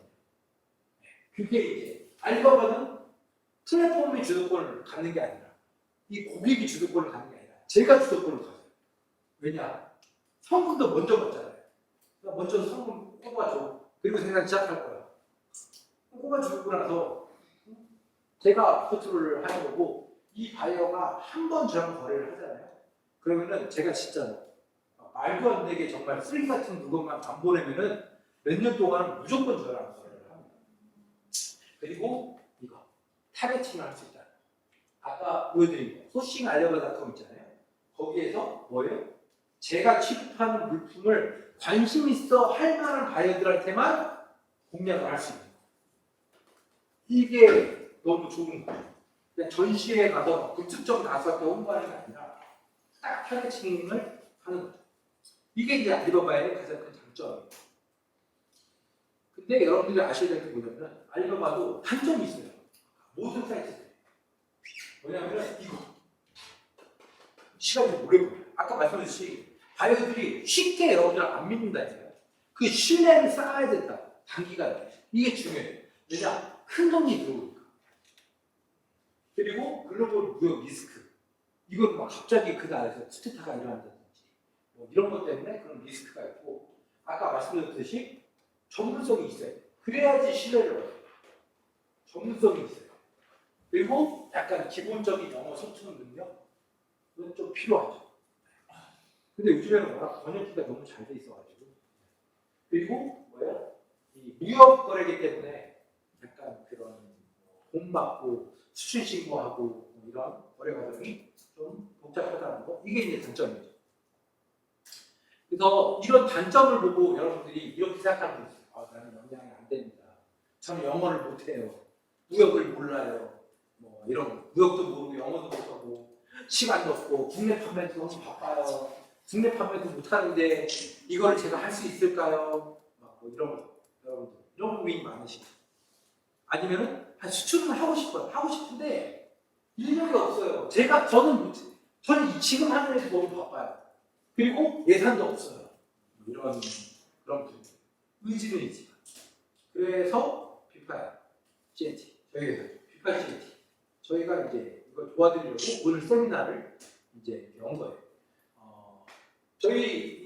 그러니까 저는 말씀드렸듯이 전문 그냥 무역 회사예요. 수입 수출이 이거 제가 아까 액세서리 보여드렸죠. 처음부터 칭다오 액세서리 공장부터 지금까지 무역만 했고 이런 그런 뭐랄까 역량이라고 해야 되나 이런 부분들 여러분들이 좀 힘들어하는 그런 부분들을 제가 도와드리는 거죠. 그 도와드리는 거를 제가 하나의 예시로 하나 보여드릴게요. 이제 실제로 여러분들이 바이오 응대를 할 때 이게 단순히 견적서를 준다고 바이오들이 주문하지 않거든요. 이게 나름의 그 노하우가 있단 말이에요. 협상을 해야 된단 말이에요. 그런 부분들이 중요한데 그런 거가 이제 협상법이죠. 가장 기본적인 거. 일단은 비즈니스 모델이 다르다는 걸 인지를 해야 된다고 제가 말씀드렸잖아요. 아마존이랑 다르다는 거. 아마존의 예시를 들면은, 자, 일단은 아마존이 구매자가 어떻게 되냐면, 아마존 검색창이죠. 거기다가 제품을 검색을 해요. 검색을. 그쵸? 그 다음에 마음에 드는 거를 뭐예요? 얘는 구매를 하죠. 장바구니 담고 구매를 한단 말이에요. 그러면은 판매자는 뭐예요? 주문 들어온 걸 확인하고 그냥 배송만 하면 끝나는 거예요. 배송을 해요. 그러면 이제 이게 그 구매자가 물건을 봤죠. 그럼 마음에 들면은 뭐 그냥 수령하거나 후기를 남겨요. 그쵸? 그러면은 뭐예요? 마지막 아마존에서 대금이 정산되죠. 근데 나중에 대금을 판매자한테 보내주죠. 그냥 이 루트입니다. 그래서 간단해요. 그냥 주문 들어오면 주문서 확인하고 택배 보내듯이 그냥 보내주면 돼. 끝이요. 근데 이 B2B는 그렇지 않단 말이에요. 알리바바에서 검색해서 구매하고 싶은 걸 똑같이 바이어가 검색을 해요. 그 다음에 뭐냐면은 이게 다릅니다. 대량 구매이기 때문에 수량별 견적 요청을 한단 말이에요. 수량별. 내가 100개 살 건데, 1000개 살 건데, 10,000개 살 건데 단가가 어떻게 되냐라고 바이어들이 그냥 구매를 안 한단 말이에요. 단가를 당연히 물어보죠. 대량 구매니까. 자, 그렇게 했었을 때 견적서라는 걸 발송을 해야 돼요. 이제 바이어한테. 이거 요구사항이다. 변경도 하기도 막 하고 그래요. 그리고 나서 견적서를 발송하고 그 다음에 뭐예요? 샘플을 먼저 주문한단 말이에요. 바로 주문을 하는 게 아니라 샘플을 먼저 사본단 말이에요. 샘플. 그러면 그 샘플도 만들어서 보내줘야 되죠. 화장품 같은 경우도 뭐예요? 공장에 샘플 만들어서 보내줘야 돼요. 그리고 나서 바이어가 오케이 생산해 라고 해서 성금을 이제 뭐 보내겠죠? 성금을 보내면은 그다음부터 이제 생산을 진행하죠. 생산을 진행하고 나서 이제 다 만들어지잖아요. 그럼 뭐예요? 그 다음에 사진이나 동영상이나 아니면 바이어가 직접 아까도 들었죠. 카모디아 바이어는 직접 온 거예요. 직접 와가지고 막 자기가 공장에서 직접 체크를 하는 거예요. 그리고 제품 검수를 그렇게 한 다음에 잔금을 결제를 하는 거예요. 잔금 결제를 하고 그다음에 천적으로 일어나는 하면 대량이기 때문에 수익 신고도 필요하고 뭐 비행기로 보낼지 배로 보낼지 아니면 EMS, FedEx, DH로 보낼지 비용을 그냥 배보다 연금이 더 크면 안 되니까 그래서 선적이라는 걸 하고 이제 제품을 수령을 할 때 얘네들도 대량이기 때문에 해당 국가에서 수입 통화 같은 걸 한단 말이에요. 그러면 그 수입 신고 뭐 이런 것들도 좀 도와주는 거예요. 그래서 여기서 중요한 포인트가 뭐냐면은 요거 내고를 한다. 내고 양이 많으니까. 그리고 우리는 뭐예요? 견적서라는 걸 보내줘야 돼요. 아마존이나 여러분들이 쿠팡, 네이버 스마트폰에 살 때 여러분들 단가 협정해 본 적 있으세요? 그냥 쿠팡에서 그냥 사시죠. 로켓배송. 이런 데는 협상을 원래 안 하는 거예요. 플랫폼은. 안 한단 말이에요. 뭐 30% 할인해줘라, 50% 할인해줘라 그런 거 안 한단 말이에요. 근데 알리바바닷컴은 무조건 협상을 한다는 거예요. 무조건. 얼마 할인 뭐 이렇게. 그리고 이 알리바바 플랫폼에서 성공을 하기 위해서는 중요한 게 아까 뭐였어요? 신뢰를 받아야 돼요. 금액이 크기 때문에. 그리고 상위 노출. 상위 노출. 그리고 뭐예요? 방금 전처럼 협상을 하는 거예요.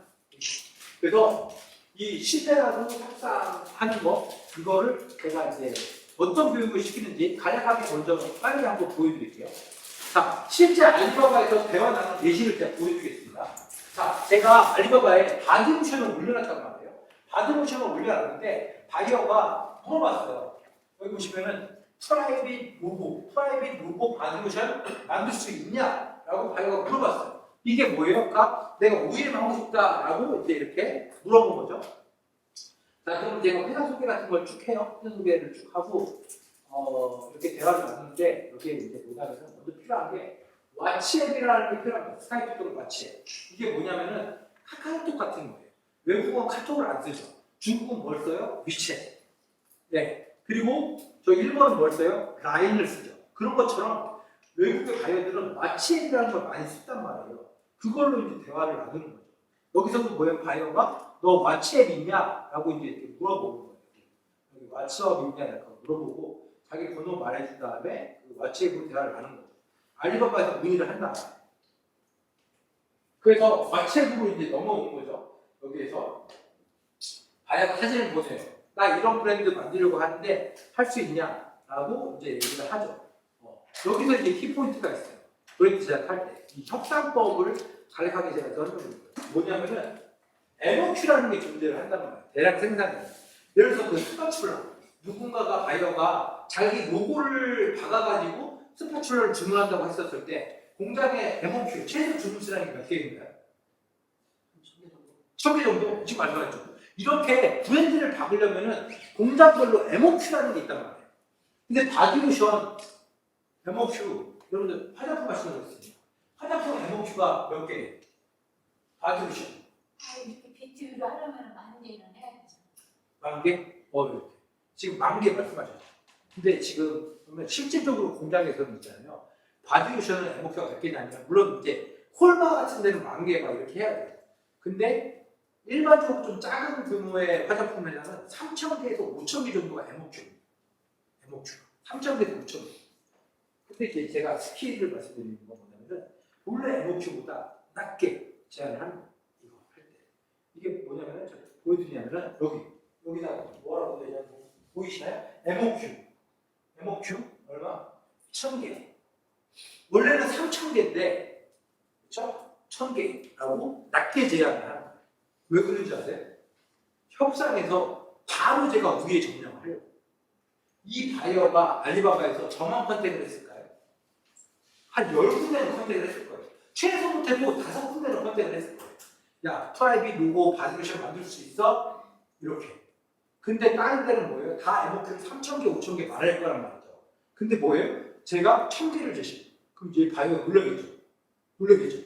뭐야, 얘는 왜 1,000개야? 공연에서 안 해주셨는데. 잘 보세요. 굉장히 안 해주지, 당연히. 이거는 뭐냐면 바이어를 끌어들이기 위해서 협상하는 거예요. 그러니까 여러분들이 이런 부분을 모르기 때문에 이런 거를 이제 좀 낮게 제시를 하고 이걸 하고 나서 이렇게 하면 바이어가 놀란 거예요. 그러더니 벌써 여기서 갑과 을의 관계가 바로 바뀌어버렸어요. 원래 바이어가 갑이잖아요. 그래서 저는 MOQ를 1,000개만 제시했을 뿐인데 제가 갑이 돼요. 바이어. 야, 그러면서 제가 원하지도 않았던 갑자기 이런 걸 보내는 거죠. 뭐예요? 이런 서류, 자기 성범표, 막 이런 거, 이렇게 이걸 제가 달라고 하지도 않았어요. 이걸 막 하는 거예요. 이거 달라고 하지도 않았어요. 왜 이걸 보낼까요? 얘는 마음이 급한 거예요. 제가 1,000개밖에 안 했는데 성범표를 이렇게 보내는 이유는 뭐냐면은 자, 내 성범표가 이런데 이렇게 만들었을 때 너 단가가 궁금한 거죠. 제가 MOQ는 작은데 가격이 엄청 비쌀 수도 있잖아요. 그러니까 얘는 가격이 궁금한 거예요. 그러니까 성분표를 빨리 얘가 그냥 자기 패를 빨리 보여주는 거죠. 야, 이 성분으로 했을 때 너 얼마에 만들 수 있어? 라고 하는 거예요. 자, 이때 또 포인트가 있습니다. 뭐예요? 가격을 말하면 안 돼요. 가격을 말해주면 안 돼요. 가격을 말할 때 뭐냐면은 여러분들이 이게 어쩔 때는 협상을 할 때 내가 의사결정권자가 유리할 때가 있고 내가 의사결정권자가 아니라고 할 때가 유리할 때가 있습니다. 이때는 내가 아니어야 돼요. 제가 CEO잖아요. 그럼 제가 결정을 내리는 거잖아요. 근데 아니라고 말을 해야 된다. 나는 매니저야. 그거 너 보내준 성분표 나는 그냥 해외 영업팀이고 그 성분표 우리 생산에 있는 다른 부서한테 넘겨줬어. 거기서 정밀하게 한다면 단가가 나올 거야. 라고 말하는 게 훨씬 더 신뢰를 받습니다. 여기는 체계적으로 움직이는구나. 라는 느낌도 주게 되는 거예요. 그래서 의사결정권자가 여러분이 아니라는 게 있습니다.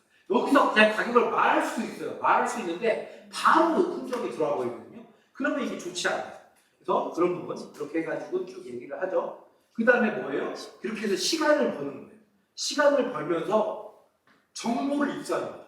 협상에서 우위에 점령하려면 정보 싸움이에요. 누가 정보를 많이 갖고 있는. 근데 저는 정보가 없어요. 바이어는 알바가 있는 제 프로필이나 저희 회사 이름을 다 봤어요. 그럼 정보량이 바이어가 더 많죠. 저는 빨리 바이어한테 정보를 물어봐야 돼요. 막 그래서 이런 걸 물어보는 거예요. 영문 명함 같은 거 보내고. 명함 보내는 이거 뭐예요? 신뢰를 얻으려고 하는 그런 액션입니다. 이런 거 하면서 정보를 얻는 거예요. 그리고 뭐예요? 언제든지 질문을 해요. 시차 때문에 뭐 이런 것들 쭉 해가지고 대화를 먹는 거죠. 그리고 나서 결국은 시간이 지났어요. 가격을 말해줘야 돼요. 말해줘야 돼요. 근데 그때도 말을 하는 거예요. 공장에 이제 손님을 보내서 원가가 나왔어요. 제가 이제 말해줄 타이밍이야. 벌써 며칠이 흘렀어. 계속 말을 안 할 수 없잖아요. 근데 뭐예요? 그래서 가격을 말하지 말고 뭐예요? 타겟 프라이스를 물어보는 거예요. 타겟 프라이스. 그게 핵심이지. 타겟 프라이스를 물어보고 여기서도 제가 이게 여기 보면은 그 말이 나와 있어요. 얘가 가격을 물어보는 거예요. 가격을. 그래서 했었을 때 여기 내가 타겟 프라이스가 어떻게 되느냐 내가 맞춰주겠다라고 이렇게 바이어한테 말했단 말이에요. 그랬더니 바이어가 뭐라고 말했냐면은 한 병당 2달러라고 말했단 말이에요. 2달러. 한 병당 2달러. 여기서부터 이제 바이어하고 머리 싸움이 시작되는 거예요. 수싸움이 시작되는 거예요. 얘가 가격을 깎으려고 그냥 2달러를 던진 건지 아니면 진짜 타겟이 2달러인지 그건 뭐냐면은 그 앞전에 대화 제가 정보를 얻었던 걸 토대로 해가지고 판단을 하는 거예요. 이렇게 해가지고 타겟을 알고 나서 이제 얘가 갑자기 바디를 오신 다음에 제가 에모큐가 적으니까 바디 세럼까지만 하겠다고 이제 사진을 보내는 거예요. 이렇게 쭉 하고 나서 뭐예요?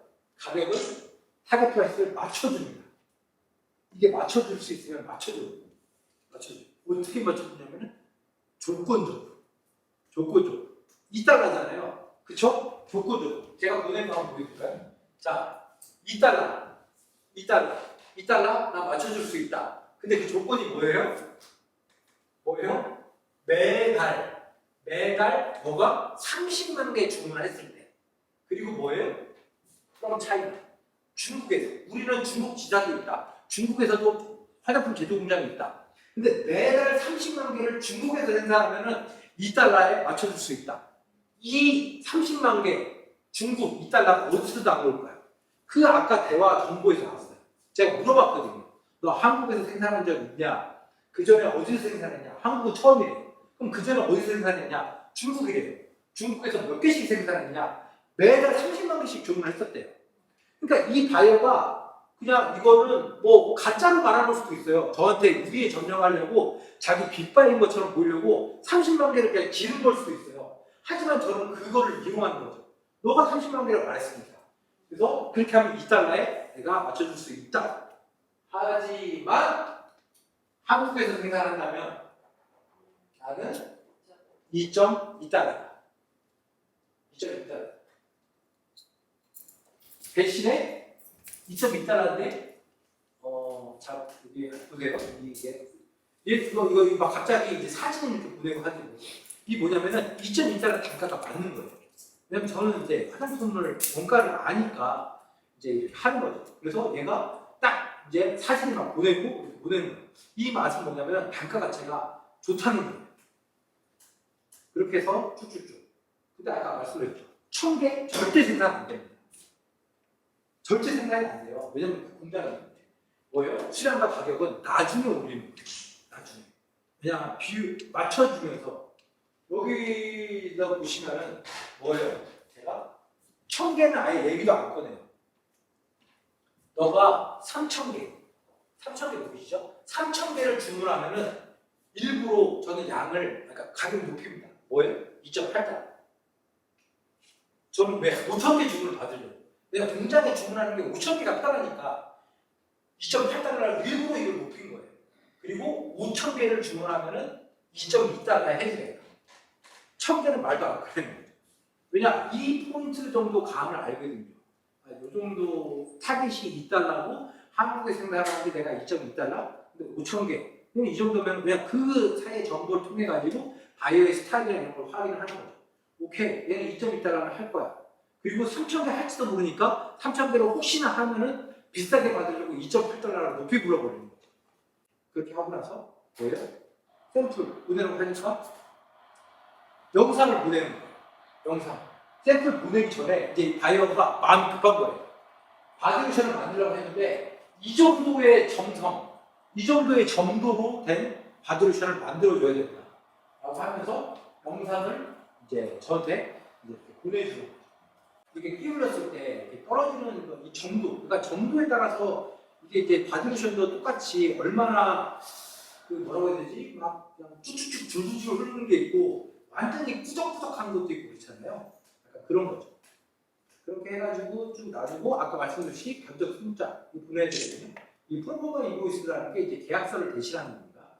그래서 그런 것들 보내주고 나서 이제 저희한테 MSDS, 뭐 프리세일 이런 것들 받고 이거 이제 단상자 디자인 같은 것도 받아야 되는 거죠. 없으면 우리가 해주기도 하고 이제 하는 겁니다. 그렇게 해서 단상자 디자인 받고 나서 뭐예요? 이제 중요한 건 돈을 받아야죠. 돈을. 일단 처음에 신뢰를 받아야 되기 때문에 뭐예요? 페이팔로 제안을 합니다. 왜냐? 아직까지 바이어가 절 100% 신뢰한다고 볼 수 없어요. 하지만 이 과정은 다 끝까지 오케이 됐어. 거의 다 왔어요. 이제 돈을 받아야 되는 관건이에요.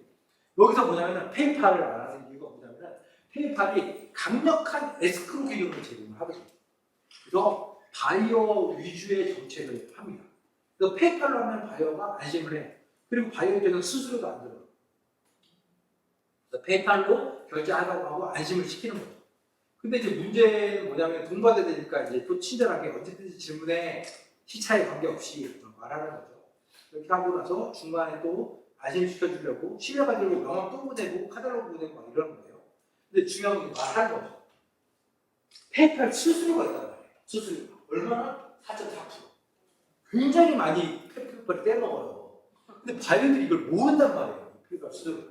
말해줘야 돼. 그래서 이 수수료 너가 내야 된다. 페이팔 홈페이지에 들어가도 이게 나온단 말이에요. 이게 페이팔 홈페이지에서 캡처한 겁니다. 일반적으로 구매는 무료예요. 페이팔은. 근데 받는 사람이 돈을 낸단 말이에요. 4.4%는. 너무 많이 떼가잖아요.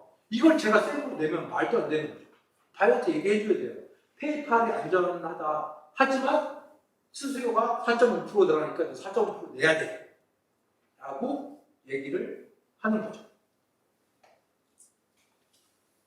그렇게 하면서 자연스럽게 유도를 하는 거예요. 뭐예요?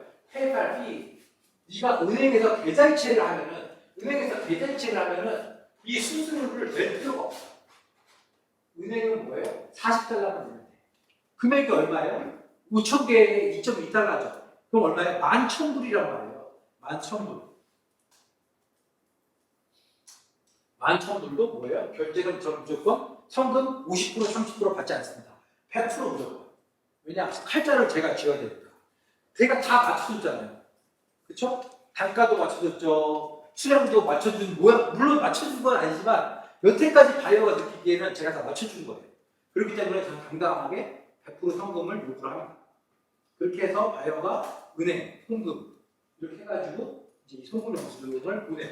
이게 이제 카본디아에서 얼마예요? 5월 13일. 요즘엔 아까 5일을 그런다고 했는데 요즘 이틀이면 들어오거든요. 5월 13일에 돈을 쌌어요. 카본디아에서 11,000불을. 그리고 여기 보시면은 11,000불 보이시죠? 11,000불. 돈 얼마 들어왔어요? 언제 들어왔어요? 5월 15일. 여기 보시면 P8CNG 저희 회사. 5월 15일 날 11,000불이 들어왔습니다. 환율로 가면 얼마예요? 1,350만 원 돈. 1,350만 원 돈을 제가 받기까지 기간이 얼마 소요됐을까요? 5월 15일 날 한국의 통장에 돈이 꽂혔잖아요. 얼마 걸렸을까요? 여러분들 보시기에. 이때란 말이에요. 이때가 맨 처음에 문의를 했었던 게 언제예요? 4월 16일. 4월 16일 날 첫 정을 했는데 5월 15일 날 한국에 돈이 꽂혔죠. 11,000불이. 한 달 걸렸습니다. 딱 한 달. 그러니까 이게 뭐예요? 한 달 만에 보통은 3개월 걸리는데 제가 말씀드렸듯이 이 스킬 때문에 한 달 만에 신뢰를 얻고 1,300만 원 돈을 제가 받을 수 있었던 거예요. 잘 보세요.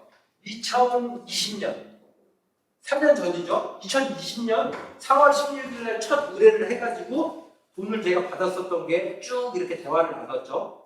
그렇죠? 이렇게 쭉 해가지고 2020년 5월 15일 날 돈이 완전히 들어왔죠. 제가 아까 말씀드렸죠. 알리바바로 연결된 바이어들은 뭐라고 했어요?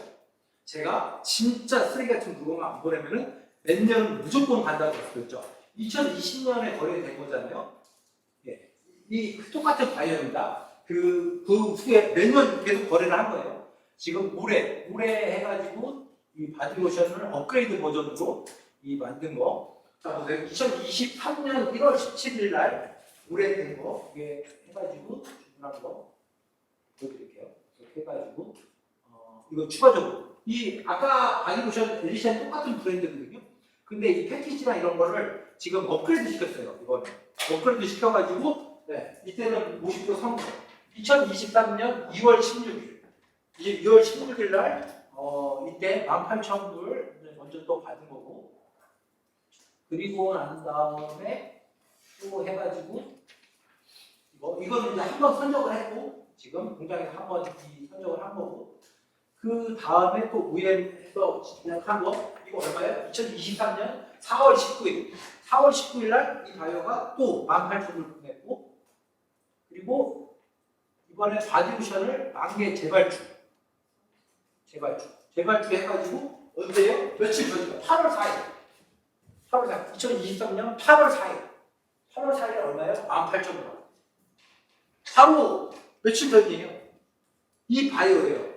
그러니까 제가 2020년에 했는데 그때까지 물건이 이제 잘 가니까 아까 보셨듯이 샘플 받고 뭐하고 견적 받고 하는 과정이 되게 오래 걸린단 말이에요. 그래서 제가 큰 잘못을 하지 않는 이상은 몇 년은 무조건 저랑 계속 거래를 가는 거예요. 그래서 이 알리바바닷컴에 저희가 이제 공식 파트너사고요.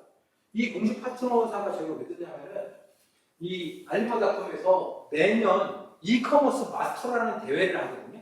대회를 하는데 아까 보셨듯이 알리바바닷컴 퍼포먼스가 대한민국에서 저희 회사가 제일 좋은 거예요. 뭐 상위 노출, 바이어 컨택, 오더 받는 거 이런 것도 다 해가지고 제가 2년 연속 한국 대표로 선정이 돼서 이 대회에 참석도 하고, 그 다음에 이제 뭐 이커머스 마스터 인증서도 저 중에서 제가 이제 퍼포먼스가 좋으니까 이 상을 받은 거죠. 이렇게. 그래서 저는 아까 말씀드렸듯이 나름 그런 무역 전문가입니다. 그래서 여러분들의 무역에 대해서 그런 것들 알바닷컴 혹시라도 그런 플랫폼을 통해 가지고 B2B 무역을 많이 하고 싶으시다면은 오늘 세미나 마치고 난 다음에 여러분들이 저희 뭐 담당 직원분들 있으니까 뭐 개별적으로 품목들이 이런 것들이 다르시니까 문의하고 싶으시거나 이런 것들은 하시면 될 것 같습니다. 네, 오늘 세미나는 여기서 마치도록 하겠습니다. 감사합니다.